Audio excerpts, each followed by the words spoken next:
ألا لله الدين الخالص۔ اللہ رب العزت نے ارشاد فرمایا، کیا تم سارے شہداء موجود تھے، اذ حضر جب آئی یعقوب الموت، یعقوب علیہ السلام کو موت، جب حضرت یعقوب علیہ السلام کو موت آئی تو کیا تم سارے لوگ حاضر تھے؟ اذ قال لبنیہ جب اس نے اپنی اولاد سے یہ کہا، اپنے بیٹوں سے یہ فرمایا، ما تعبدون تم کس کی عبادت کرو گے، من بعدی میرے فوت ہو جانے کے بعد، میرے چلے جانے کے بعد تم کس کی پوجا کیا کرو گے؟ قالو سارے کے سارے بچوں نے یہ کہا،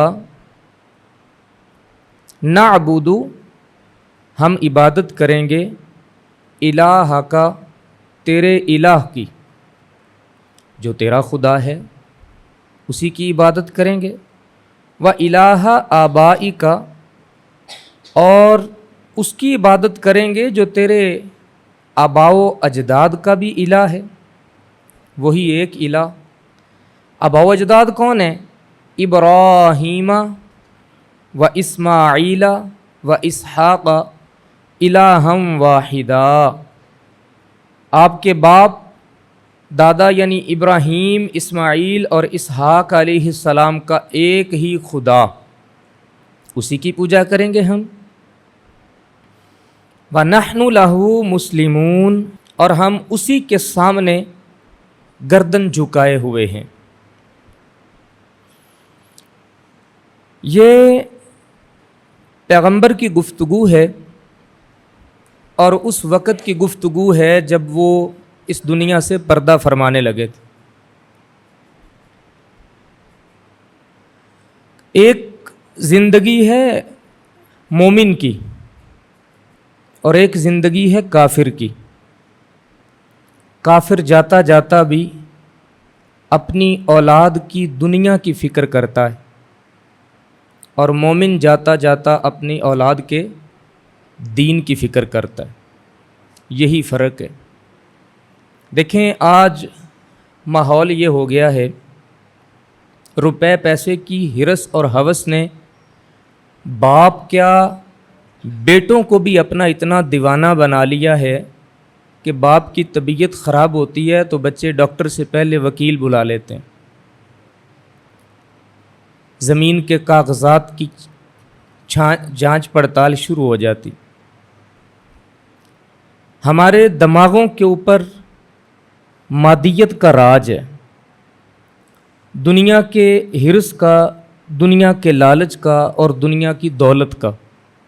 اس لیے ہمیں لگتا ہے کہ اگر ہم نے اپنے بچوں کو سیٹل کر دیا تو ہم کامیاب ہو گئے، ہماری زندگی میں ہمارے بچے اپنے پاؤں پہ کھڑے ہو گئے تو ہم کامیاب ہو گئے۔ رزق کی ذمہ داری نہ تو کسی انسان کی ہے اور نہ ہی کوئی انسان کسی کا رزق پورا کر سکتا ہے، یہ بات یاد رکھیں، ورنہ جو بچے یتیم ہو جاتے ہیں وہ بھوک سے مر جاتے، لیکن اللہ ایسا نہیں ہونے دیتا۔ باپ جیسا سایہ بھی اگر سر سے اٹھ جائے تو اللہ بچے پالتا رہتا ہے، ان کے رزق کا بندوبست کہیں نہ کہیں سے ہو ہی جاتا ہے۔ ہماری ذمہ داری کیا ہے؟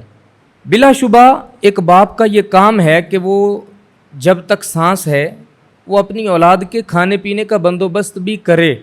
ایک باپ اپنی اولاد کا دین سیدھا کر دے بس، کیونکہ کل قیامت کے دن اللہ تعالیٰ یہ نہیں پوچھے گا کہ تم نے اپنے فلاں بیٹے کو کتنے پلاٹ لے کے دیے تھے، یا فلاں بیٹے کے لیے تم کتنی پراپرٹی چھوڑ کے مرے تھے، بلکہ اللہ پوچھے گا تم بتاؤ تم مسلمان تھے، تمہاری اولاد تمہارے بعد مسلمان رہی تھی؟ اگر ہم اپنی اولادوں کو ابھی سے خدا کی محبت بھریں گے نہیں تو خدا نخواستہ ہماری اولادوں کے ہمارے مر جانے کے بعد مرتد ہونے کا ڈر ہے۔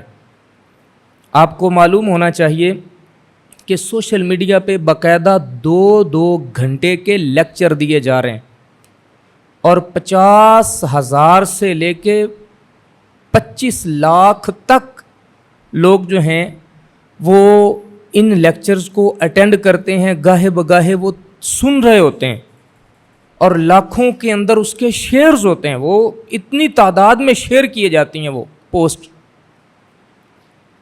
اسے کہتے ہیں فتنہ الہاد کا فتنہ، خدا کے انکار کا فتنہ۔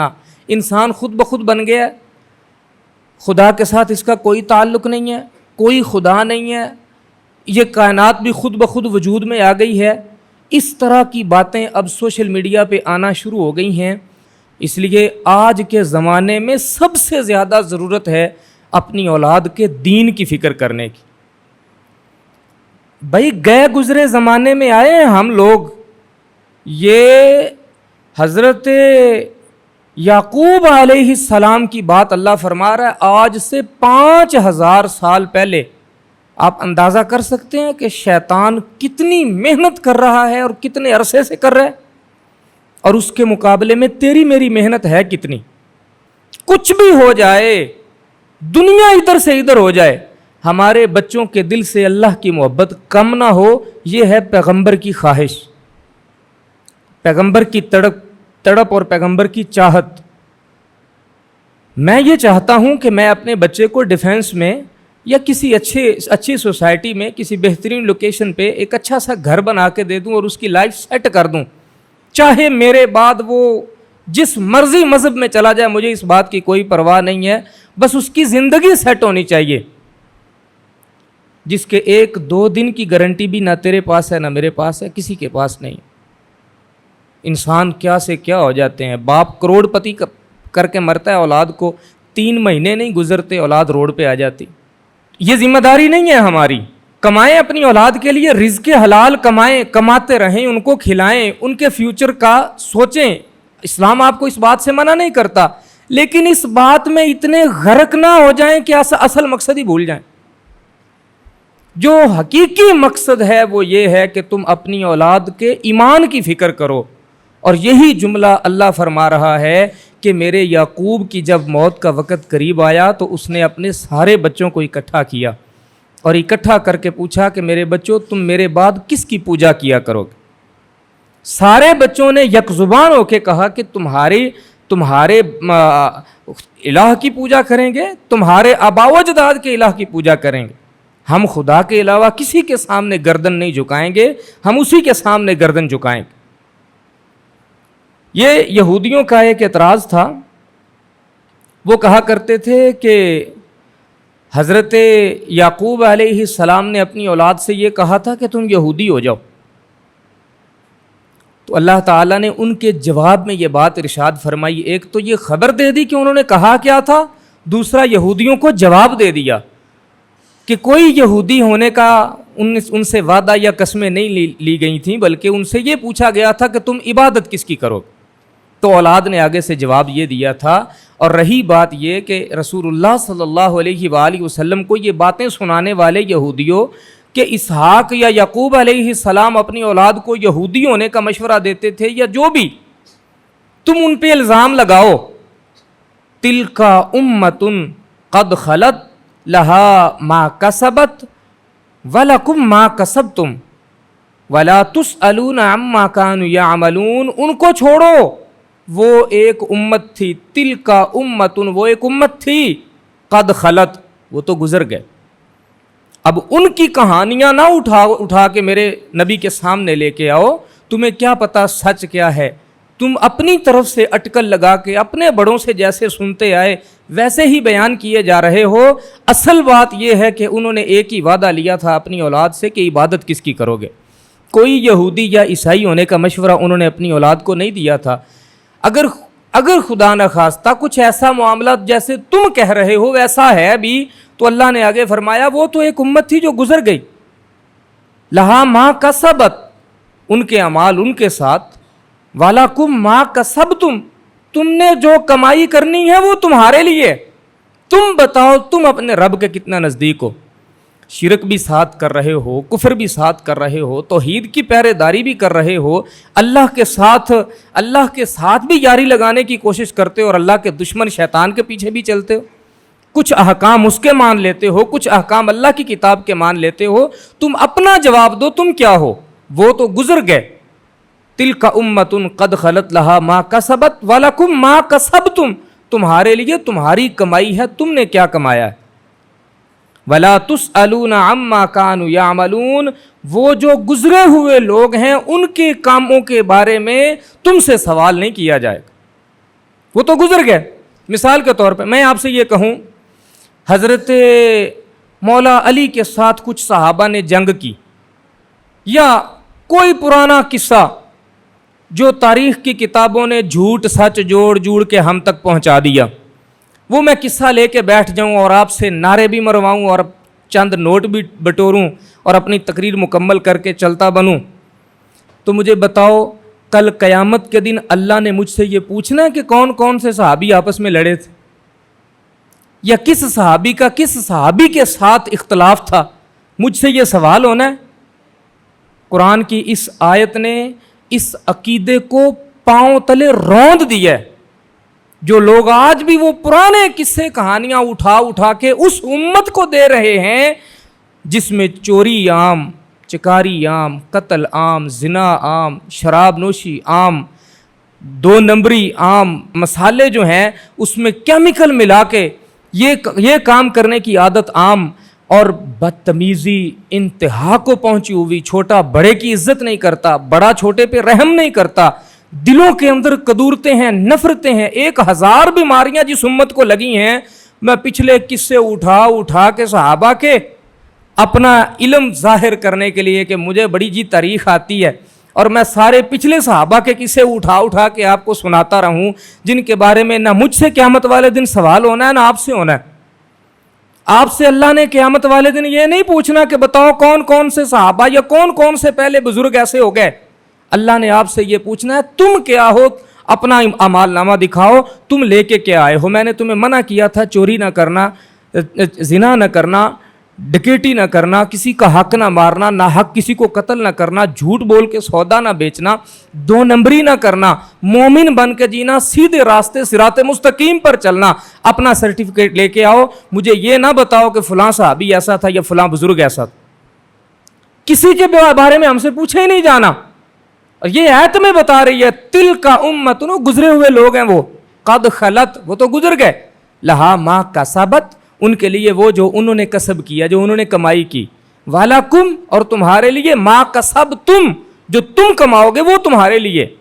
تم اپنی کمائی دکھاؤ کہ میں نے آج اتنے لوگوں کے ساتھ نیکی کی، میں نے آج اتنے بھوکوں کو کھانا کھلایا، میں نے اتنے پیاسوں کو پانی پلایا، میں نے اتنے ننگوں کو لباس پہنایا، میں نے اتنے بھٹکے ہوئوں کو راہ دکھائی، میں نے خدا کے فرائض مکمل کیے، میں نے واجبات پہ پہرے داری کی، میں نے رسول اللہ کی محبت میں سنتیں ادا کی، میں نے اللہ کے عشق میں نوافل پڑھے، مجھے اللہ نے توفیق عطا فرمائی، میں نے تہجد بھی پڑھی۔ آپ اپنے اعمال لے کے آؤ میرے پاس، اللہ یہ فرمائے گا کہ تم بتاؤ تم نے کمائی کیا کی ہے۔ میں جا کے اللہ کے سامنے رکھ دوں کہ یا اللہ، یہ پہلے جو ہم سے 1400 سال پہلے لوگ گزر گئے تھے نا، وہ آپس میں ایسے ایسے کرتے تھے، اور بھائی تم بتاؤ تم کیا لے کے آئے ہو۔ تم سے سوال ہونا ان کے بارے میں، ان کی زندگیوں کے بارے میں، ہم ان سے پوچھیں گے تم کون ہو۔ آج کل سوشل میڈیا کا دور ہے، جس بندے کو فیم چاہیے، جس بندے کو عروج چاہیے، وہ تاریخ کی جھوٹی کہانیاں جوڑ کے سوشل میڈیا پہ آ کے بیٹھتا ہے پوری ٹپ ٹاپ کے ساتھ، اور آ کے کہانی شروع کرتا ہے، بڑے چسکے لگا کے، مسالے لگا کے ایسی کہانی تیار کرتا ہے، گھنٹے کی ویڈیو بھی ہے تو دیکھنے کو بندے کا جی نہیں اکتاتا، دیکھتے ہوئے دل کرتا ہے کہ یہ اور کوئی بات کرے، اور بھی کوئی آگے بات کرے۔ ایسا مسالہ لگا کے پچھلوں کے قصے بیان کر کے ان لوگوں کو سنائے جا رہے ہیں جن کو خود کو 1000 بیماری لگی۔ ان کو یہ سنایا جائے کہ تم اپنی ذمہ داریوں کو سمجھو کہ تمہارے رب نے تمہارے ذمہ کیا لگایا ہے، لیکن وہ بات ہی کوئی نہیں کرتا۔ تو یہ آیت جو قرآن کی ہے، ایک تو یہودیوں کو اللہ نے ڈانٹا کہ وہ جو تم سے 3000 سال پہلے گزر گئے، 4000 سال پہلے، ان کے قصے نہ سناؤ مجھے یہ بتاؤ کہ تم نے کیا کمائی کی. وَلَا تُسْأَلُونَ عَمَّا كَانُوا يَعْمَلُونَ، ان کے کاموں کے بارے میں تم سے نہیں پوچھا جائے گا. اور آگے فرمایا وَقَالُوا كُونُوا، کتابی جو ہیں وہ یہ کہتے ہیں کہ ہو جاؤ، کونو ہو جاؤ، ہودن او نصارا، یا یہودی ہو جاؤ یا عیسائی ہو جاؤ. قل، اے محبوب آپ ان سے یہ فرمائیں، یہ نا نجران کے یہودی، نجران کے عیسائی اور مدینے کے یہودی حضور کے پاس آ گئے، آ کے کہنے لگے کہ آپ یہودی ہو جائیں، عیسائی آ کے کہنے لگے کہ آپ عیسائی ہو جائیں. اللہ تعالیٰ نے فرمایا محبوب ان دونوں سے فرماؤ قل بل ملت ابراہیم حنیفا، بلکہ ہم تو ابراہیم علیہ السلام کے دین کی پیروی کرتے ہیں. اب ابراہیم علیہ السلام کی ذات یہ یونیورسل ہیں، یہودی بھی اتنا ہی مانتے ہیں، عیسائی بھی اتنا ہی مانتے ہیں، ان کے بارے میں کسی کو بھی اختلاف نہیں ہے. آقا علیہ الصلاۃ والسلام کو اللہ نے مشورہ ایسا دیا، جواب یہ دیں کہ کوئی بھی بولنے کے لائق نہ رہے. کہ اب کون یہ کہے گا کہ آپ ابراہیم کے پیچھے نہ چلیں، ہمارے پیچھے چلیں. ان کی بھی شاخ وہاں سے شروع ہوتی اور ان کی بھی وہاں سے شروع ہوتی. خاموش ہو گئے. فرمایا ابراہیم کے دین کی پیروی کرتے ہیں جو ہر باطل سے جدا. یہودیوں نے بھی بڑی چیزیں اپنی طرف سے شامل کر لی ہیں، عیسائیوں نے بھی بڑی چیزیں شامل کر لی ہیں، کیوں نہ ہم جڑ کو پکڑیں جس کے ساتھ کوئی شرک کفر کی میل ہے ہی نہیں. ہم ابراہیم کے ہی دین کو پکڑ لیتے ہیں، ابراہیم کی ملت پہ ہم عمل کر لیتے ہیں جو ہر باطل سے جدا ہے. وما کان من المشرکین، اور وہ مشرکوں میں سے تھے ہی نہیں، ان کے مذہب میں شرک تھا ہی نہیں. تم عیسائیوں نے یہ کہا کہ حضرت عیسیٰ علیہ السلام اللہ کے بیٹے ہیں، یہ شرک کر بیٹھے، اور یہودیوں نے یہ کہا حضرت عزیر علیہ السلام اللہ کے بیٹے ہیں، یہ بھی شرک کر بیٹھے.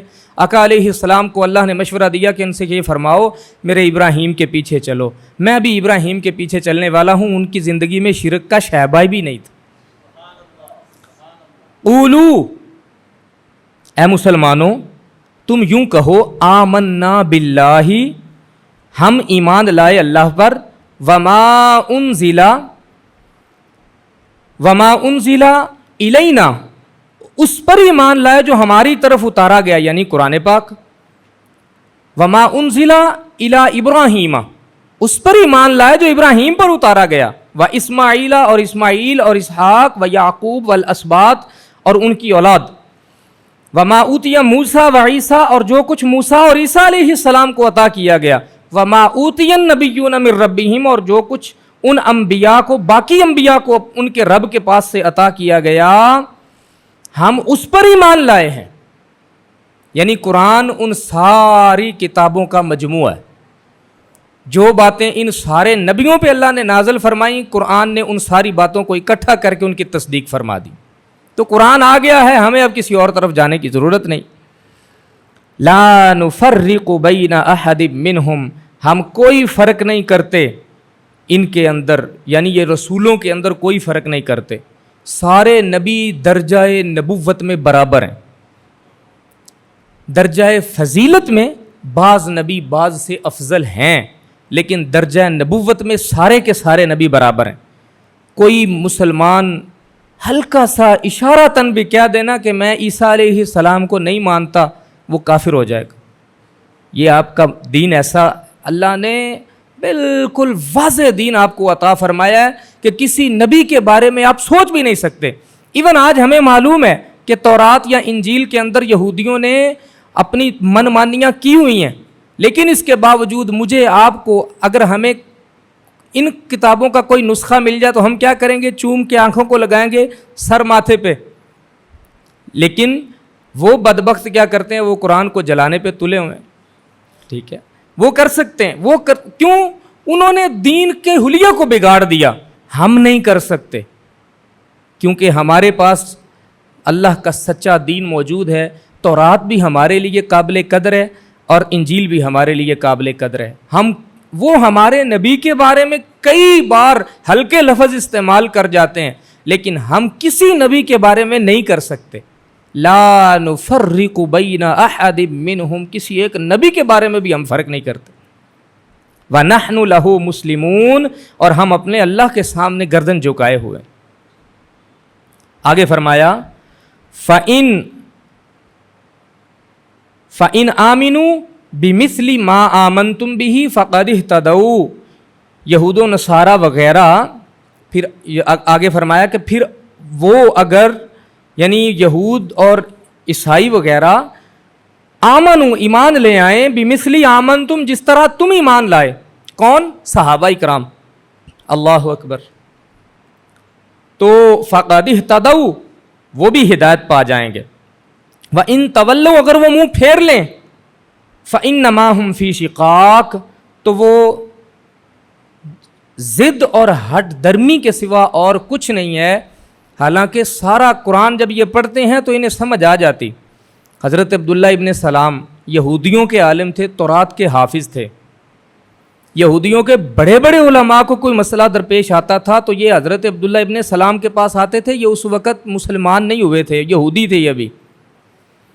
تو ان کے پاس آ کے لوگ مشورے لیا کرتے تھے. جس وقت ان کے پاس قرآن پہنچا، قرآن پڑھتے ہی رسول اللہ صلی اللہ علیہ وسلم کی بارگاہ میں پہنچ گئے. عرض کرنے لگے یا رسول اللہ، اب کوئی ہٹ دھرمی کی وجہ سے آپ کی کتاب کو جھٹلائے تو جھٹلائے، ورنہ اس کتاب کے اللہ کی کتاب ہونے میں کوئی شک نہیں. جنہیں سمجھ آ گئی انہوں نے مان لیا، باقیوں نے صرف ہٹ درمی سے کام لیا، ورنہ پہچان سارے ہی گئے تھے یہ رسول بھی سچا ہے. بات صاحب یہ ہے، جیب سے جاتا ہوا روپیہ ہر ایک کو برا لگتا ہے، اور ہاتھ چومے جا رہے ہوں، پاؤں چومے جا رہے ہوں، نذرانے پیش کیے جا رہے ہوں، تو کس کا جی چاہے گا کہ ہم بھی آگے جا کے کسی کی بیعت کر لیں، ہم تو خود بہت بڑے پیر ہیں.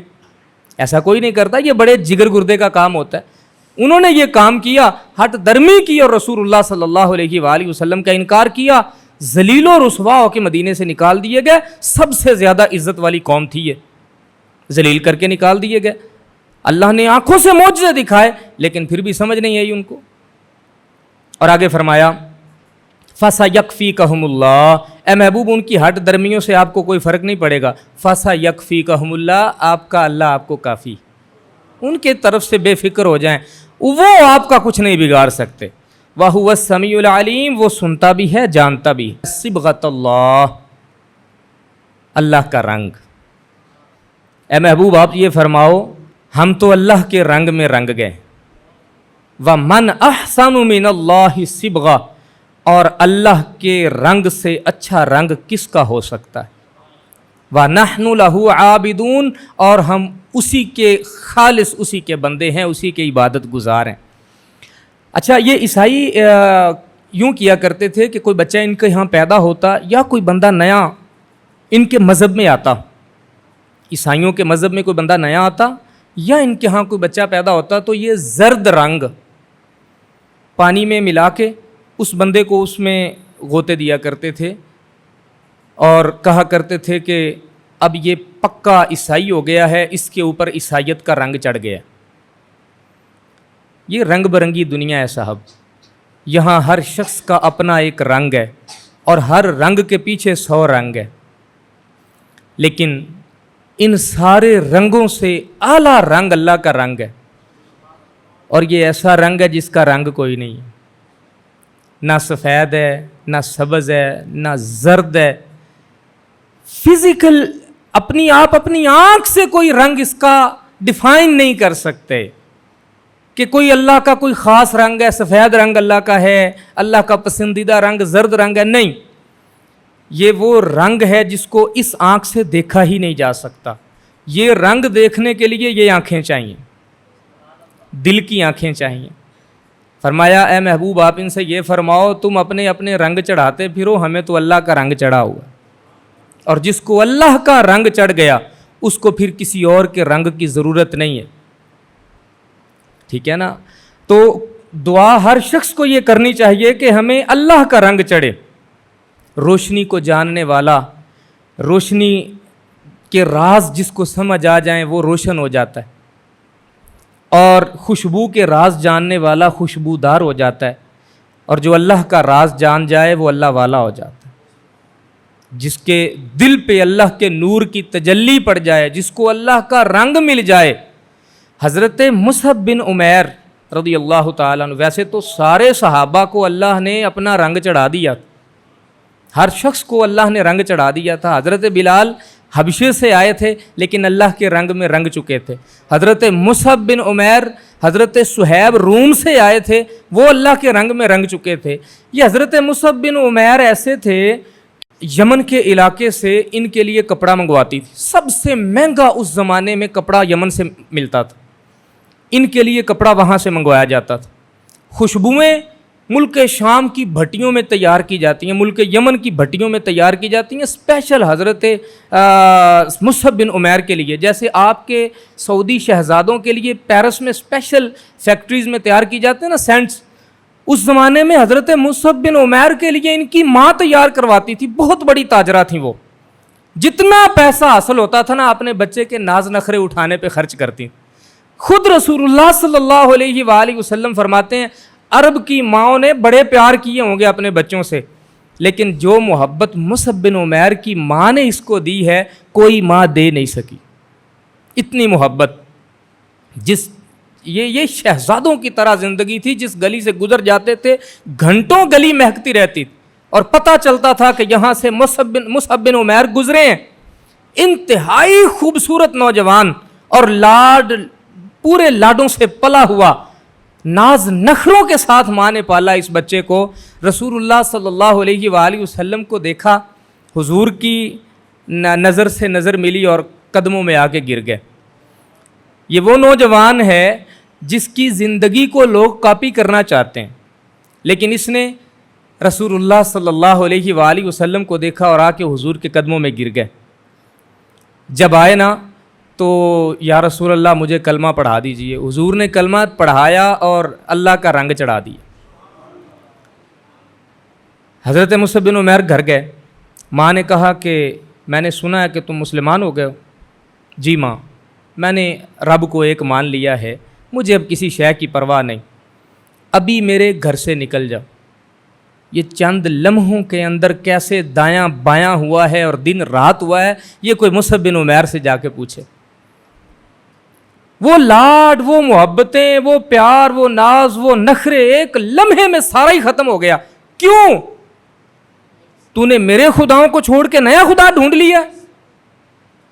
یا تو اس کو چھوڑ دے یا میرا گھر چھوڑ دے. اور میاں صاحب فرماتے ہیں کہ کچا رنگ للاری والا چڑھدا لیندا رہندا تے عشق تیرے دا رنگ محمد چڑھیا پھر نہ لیندا. حضرت مصعب بن عمیر نے کہا ماں حکم کریں مصعب بن عمیر کی چمڑی اتار کے رکھ لیں. لباس کیا, وجود سے چمڑی اتار کے رکھ لیں, اب یہ رنگ نہیں چھوٹنے والا. ماں نے کپڑے بھی اتروا لیے, مینڈے کی کھال اپنے جسم پہ لے کے نا حضرت مصعب بن عمیر حضور کے دربار میں جا رہے ہیں. اور یوں جھرمٹ لگا ہے صحابہ کا. آقا علیہ الصلاۃ والسلام کی نظر اٹھی اور سیدھی مسجد نبوی سے باہر اس دیوانے کے اوپر پڑ گئی جو چند لمحوں پہلے آئیڈیل تھا.